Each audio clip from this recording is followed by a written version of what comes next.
Resilience. That word gets thrown around a lot. You learn it in class, books, etc. And most of the time, nobody really explains what it actually means. So instead of starting with a definition, picture this. This kid on his bike, he's riding too fast, he's got a little bit too much confidence, he rides on a rock and falls. Everyone expects the little kid to cry, but no, he stands up and just goes on his way. And that is a very pure example of resilience. It wasn't confidence, it wasn't bravery, and it was not no motivation. It was just a decision. I'm not done.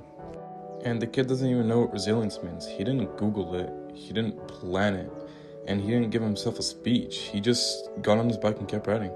But as we grow older, we start to lose that instinct. We start giving every fall meaning. Mistakes stop being temporary and start feeling like proof that we were bad at something. So instead of talking around resilience, let's actually understand it. The definition is simple. Resilience is the ability to recover quickly from difficulties, and that's it. No dramatic language, no motivational speech, just recovery. And that word recovery matters, because failing is normal and everybody fails. It's just that recovering is the hard part. Recovering means one moment does not decide the rest of your story. If something goes wrong, instead of quitting or labeling yourself that you're a failure, you keep going. People think that resilience means something extreme or surviving something massive.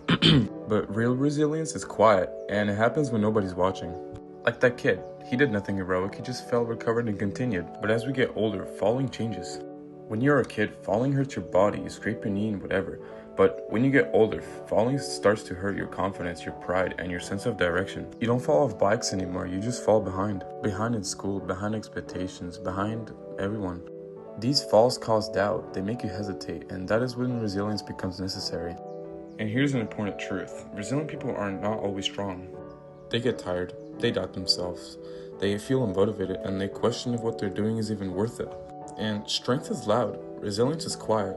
It looks like continuing even when nothing feels different yet, and that is hard. In my life, resilience did not appear as one big decision. It appeared in small ones, doing the next thing, then the next, even without motivation. And that matters because motivation is actually unreliable. Motivation disappears when things get uncomfortable. And this is where resilience and discipline are different. Discipline keeps you moving when life is stable, when you have the routine and enough energy to follow it. But resilience shows up when that system eventually breaks, when the plan fails, when you fall behind, when motivation disappears and discipline is not enough. Resilience is not perfect consistency. It is recovery. It is restarting without destroying your confidence. You can be disciplined without struggle, but you cannot be resilient without it. Let's take the gym as an example. Because at the gym, beginners always feel awkward. They feel watched, they lift light weights, they get sore. Then they look in the mirror and they see absolutely nothing. That is where most people quit. Not because it's impossible, but because it just feels pointless. Resilience is what shows up when the motivation is gone and the results still haven't arrived. And here's another important truth that people don't like. Resilience is not enjoyable while it's happening. Struggle and uncertainty is uncomfortable, and anyone who is telling you that they love the grind is usually lying or already past the hard part. Real resilience feels boring, it feels repetitive, and it feels like you're doing the same thing without any guarantee that it'll work this time either. That's why so many people misunderstand it. They think resilience means pushing harder. Most of the time, it just means not quitting.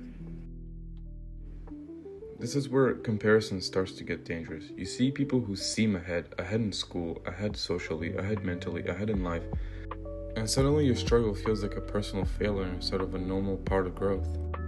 And that thinking kills resilience, because resilience needs time, and comparison makes time feel like an enemy.